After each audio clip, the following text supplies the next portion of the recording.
नमस्कार दोस्तों, मैं जितेंद्र आपके बीच आज फिर से हाजिर हूँ। 2-4 दिनों से क्लास हम ले नहीं पाए, किसी कारणवश मैं बिज़ी हो गया था।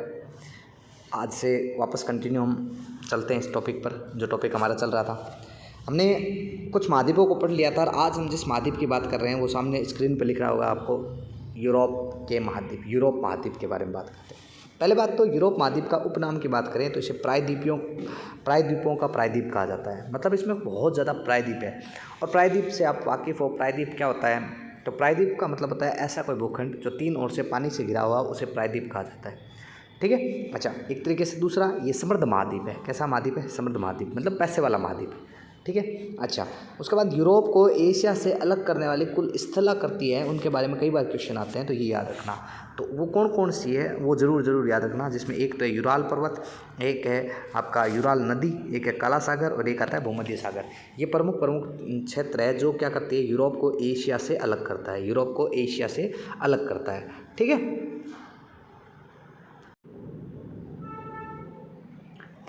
अब देखिए स्क्रीन के सामने आपको दिख रहा होगा कि हमने यूरोप के महाद्वीप को बता रखा है आपके सामने। देखना, ये 3 देश आते हैं। एक तो आता है, इसका नाम है नॉर्वे। इसका क्या नाम है? नॉर्वे। ये है नॉर्वे। अच्छा, इसे मध्य रात्रि का सूर्योदय का देश भी कहा जाता है, ये भी याद रखना आप। ठीक है। नॉर्वे, ये आपका स्वीडन और ये है आपका फिनलैंड। तो नॉर्वे और स्वीडन और फिनलैंड जिस प्रायद्वीप पर स्थित है उसे कहते हैं स्कैंडिनेवियाई। उसे क्या कहा जाता है? स्कैंडिनेवियाई प्रायद्वीप के नाम से जाना जाता है। याद रहेगा, बिल्कुल याद रखना है। देखो इधर चारों तरफ पानी भरा है इसमें, ये ज़रूर ऐसे याद रखना कि इस तरफ इधर चारों तरफ इसमें पानी भरा रहता है और बीच में एक तरीके से ये ज़मीन से घिरा हुआ है। ये ज़मीन है जो पानी से घिरी, इसीलिए इसका नाम क्या है? प्रायद्वीप है। क्या बोलते हैं इसे? प्रायद्वीप के नाम से जाना जाता है। अच्छा, उसके बाद में ये देखो, थोड़ा सा देखो, फिनलैंड और स्वीडन के बीच में ये जो क्षेत्र है ये एक खाड़ी है। खाड़ी का मतलब मैंने बताया था 3 ओर से ज़मीन से घिरी हुई क्षेत्र कोई।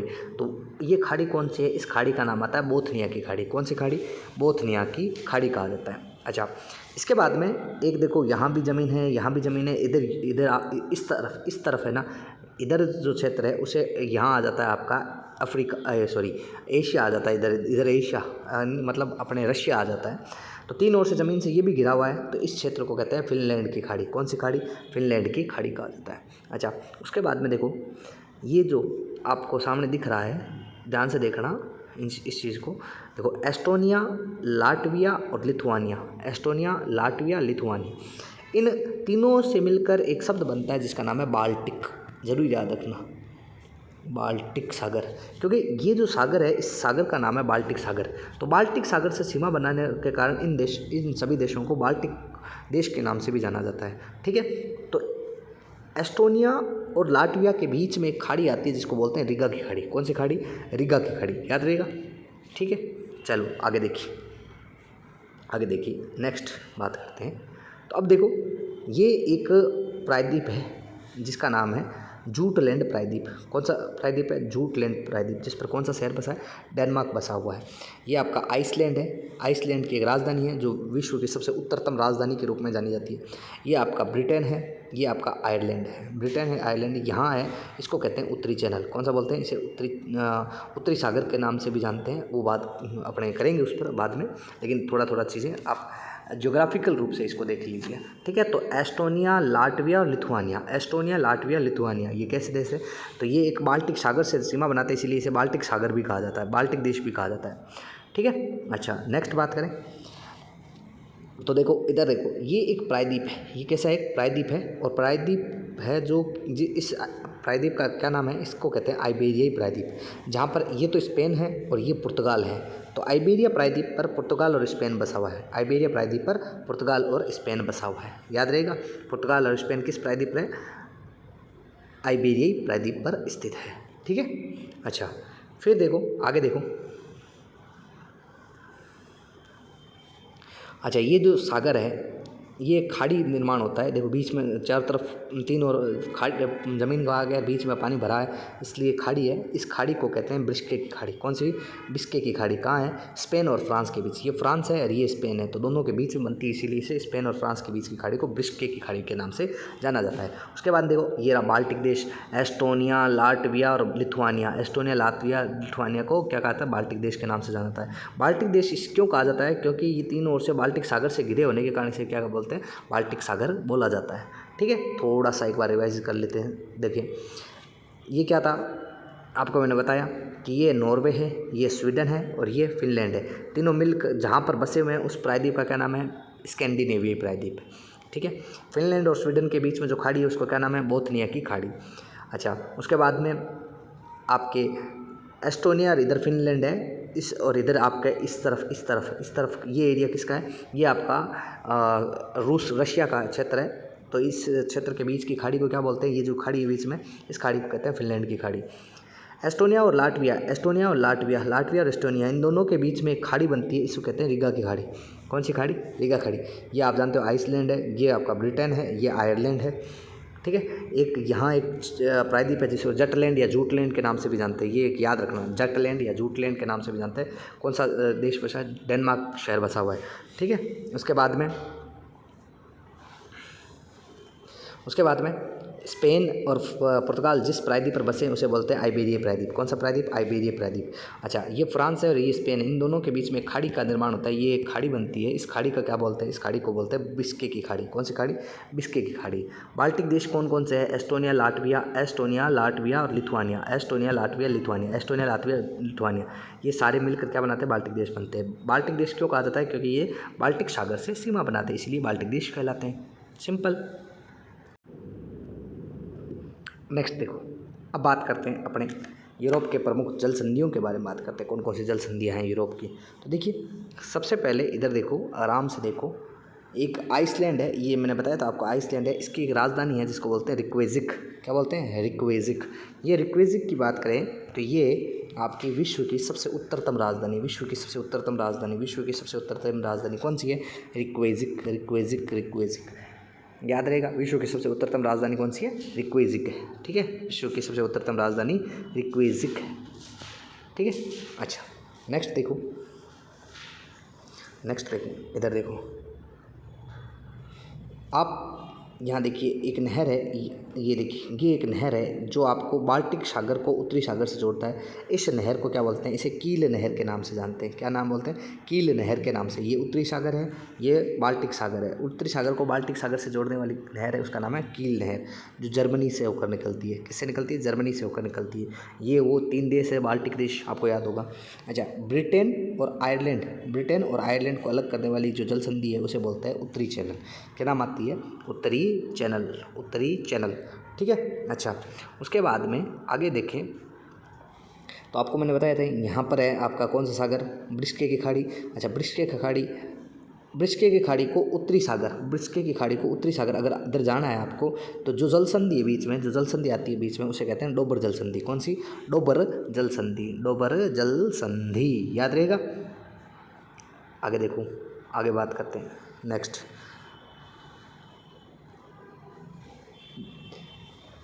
इधर देखिए, ये काला सागर, ये आपका भूमध्य सागर।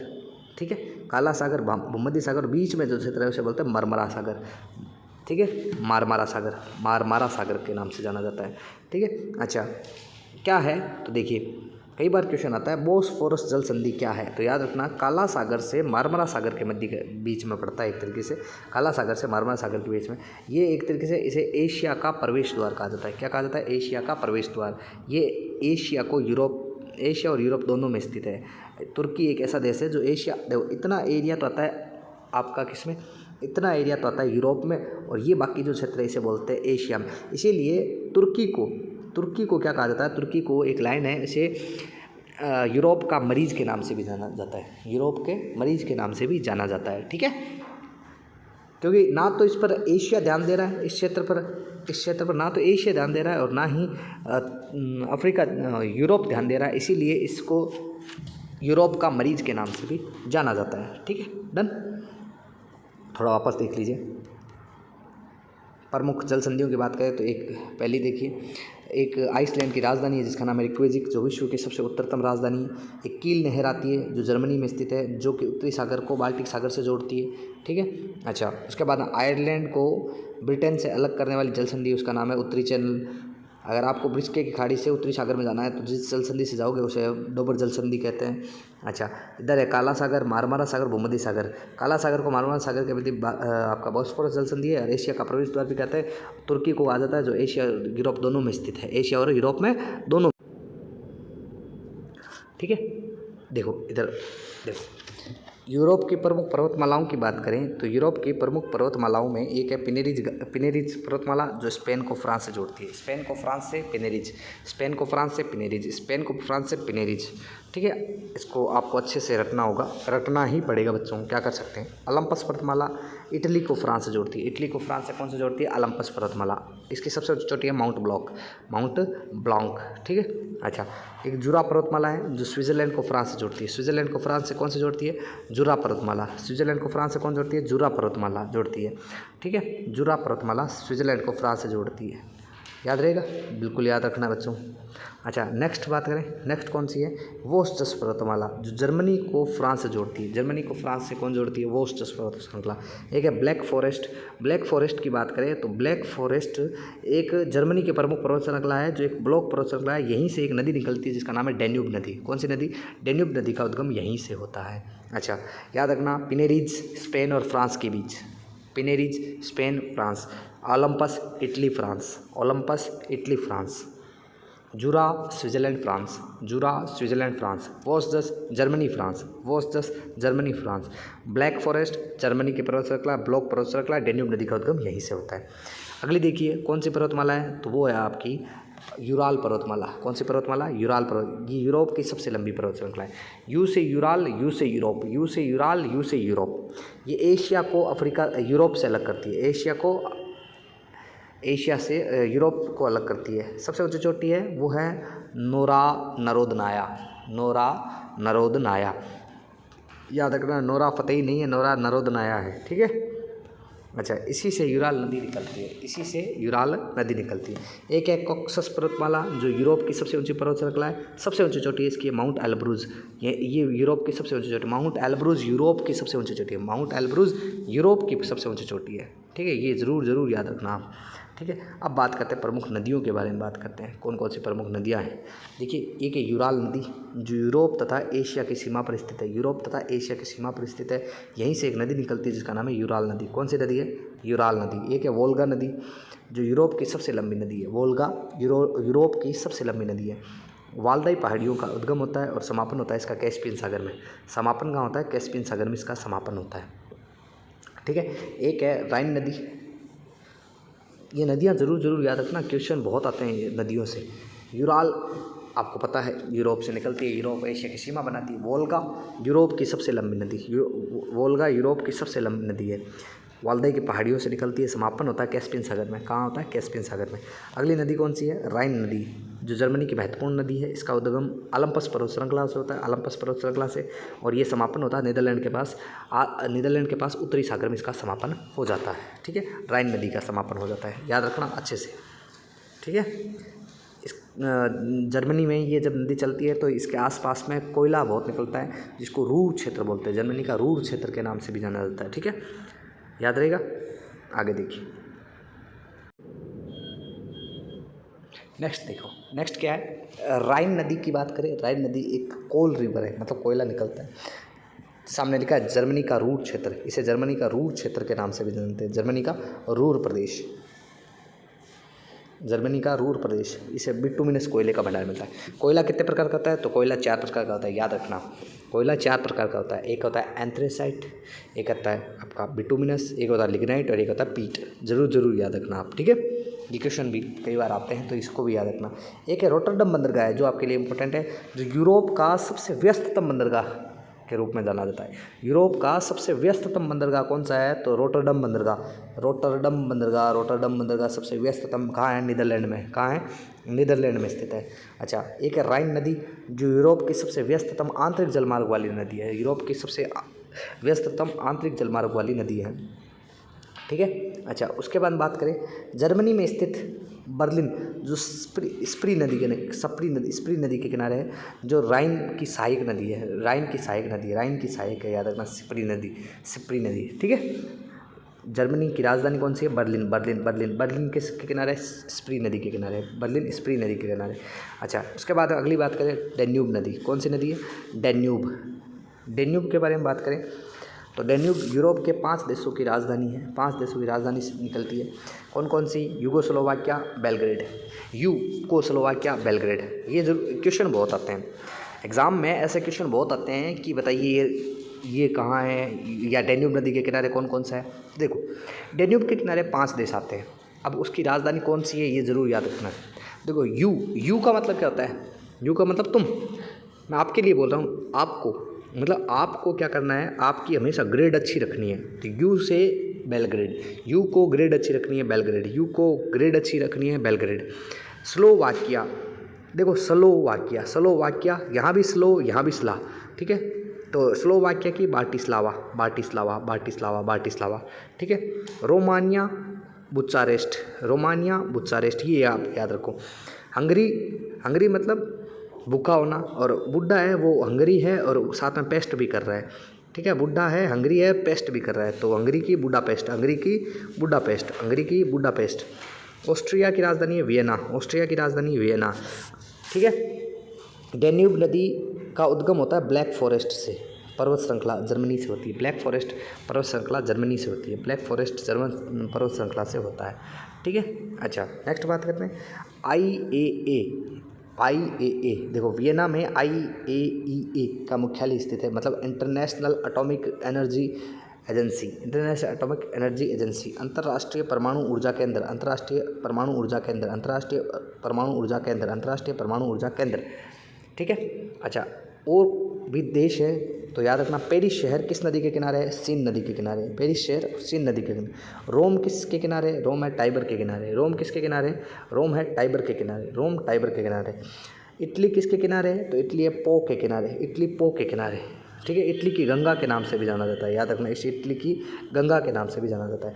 थेम्स नदी ब्रिटेन की प्रमुख नदी है, ब्रिटेन की गंगा भी कहलाता है। थेम्स नदी ब्रिटेन की गंगा भी कहलाती है, ठीक है। जर्मनी पोलैंड की सीमा बनाती है, ये है ओडरनिस नदी के किनारे, तो याद रखना, सीन के किनारे पेरिस, टाइबर के किनारे रोम, पो इटली की गंगा, थेम्स ब्रिटेन की प्रमुख नदी या ब्रिटेन की गंगा, ओडरनिस जर्मनी की या पोलैंड की सीमा। ऐसा मत समझना कि ब्रिटेन में जो लोग मरते हैं उनकी चिता यहाँ थेम्स या पो में गिराते हुए, ऐसा कुछ नहीं है, ब्रिटेन में ये सिस्टम नहीं है, ठीक है। आगे चले,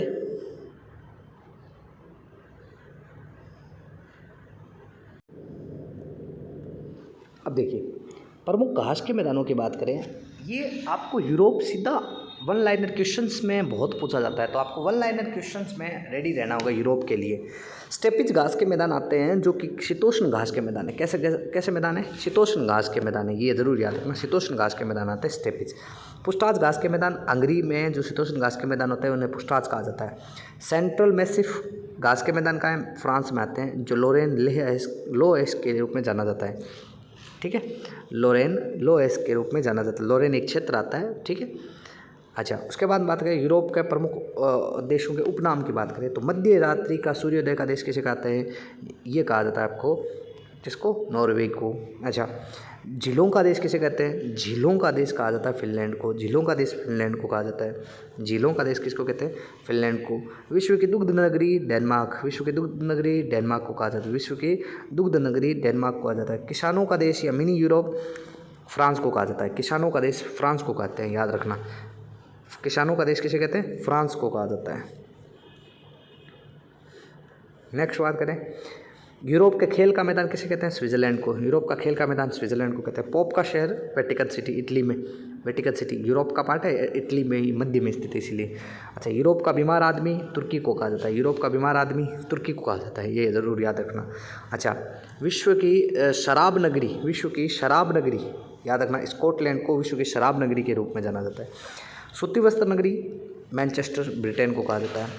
बिटुमिनस कोयले का भंडार सबसे ज़्यादा कहाँ मिलता है? रूर क्षेत्र जर्मनी में, राइन नदी के किनारे। डेयरी उद्योग के लिए प्रसिद्ध है डेनमार्क। डेयरी उद्योग के लिए कौन क्षेत्र प्रसिद्ध है? डेनमार्क। ठीक है। अच्छा, उसका लोएस के रूप में लोरेन क्षेत्र आता है। इटली का मैनचेस्टर मिलाप शहर को कहा जाता है। एक है सिसिली प्रायद्वीप, ये आपके लिए इंपॉर्टेंट है, वेरी वेरी इंपॉर्टेंट है, आप स्टार लगा लेना चाहिए, वेरी वेरी इंपॉर्टेंट है। सिसिली प्रायद्वीप, इसे माउंट स्ट्राम्बोली ज्वालामुखी, माउंट स्ट्राम्बोली ज्वालामुखी, भूमध्य सागर का प्रकाश स्तंभ भी कहा जाता है इसे, भूमध्य सागर का प्रकाश स्तंभ माउंट स्ट्राम्बोली ज्वालामुखी में स्थित है, सिसिली द्वीप है इटली में। ठीक है, भूमध्य सागर का प्रकाश स्तंभ भी कहा जाता है। एक है फ्योर्ड तट, एक क्षेत्र आता है फ्योर्ड तट। इस फ्योर्ड तट की बात करें, विश्व का सबसे लंबा फ्योर्ड तट बनाता है, कौन सी? नॉर्वे के तट के पर है। ठीक है। अच्छा, एक है लेक लडागो, ये यूरोप की सबसे बड़ी मीठे पानी की झील है, लेक लडागो। ठीक है, जरूर याद रखना। तो ये चीज़ें आपको वन लाइनर क्वेश्चन बनते हैं, तो इनको आपको कॉपी में लिखना है, डेली आपको रिवाइज करना है। जैसे चाय के साथ बिस्किट खाते हैं, वैसे सुबह उठते हैं इनको आपको ग्रहण करना है। ठीक है, समझ गए? इनको अलग लिख के आपको रटना ही पड़ेगा इन क्वेश्चंस को, क्योंकि यूरोप से जब भी क्वेश्चन बनते हैं तो आपको सीधे वन लाइनर क्वेश्चंस आते हैं, सीधा आपको बताना होता है। ठीक है, और ये रामबाण इलाज है आपके लिए, बढ़िया सा, जो आपको सामने लिखा हुआ है, इसको आप आराम से पढ़ें वापस। ठीक है,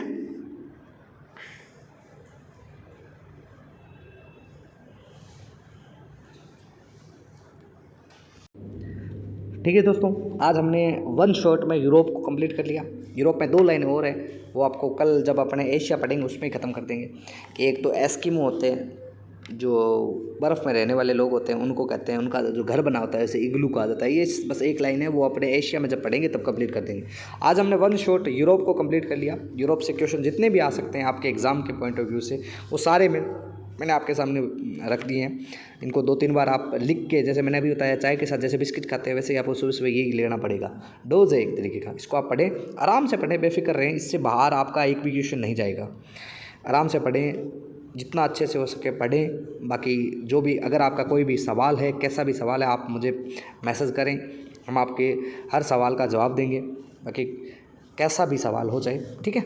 चलो मिलते हैं आपसे अगली क्लास में, नेक्स्ट क्लास में अपने एशिया पढ़ेंगे, जिसमें अपना प्यार स्नेह हमारे साथ यूँ ही बनाए रखें। लाइक शेयर सब्सक्राइब में कमी आ रही है, इसको बनाए रखें सर आप।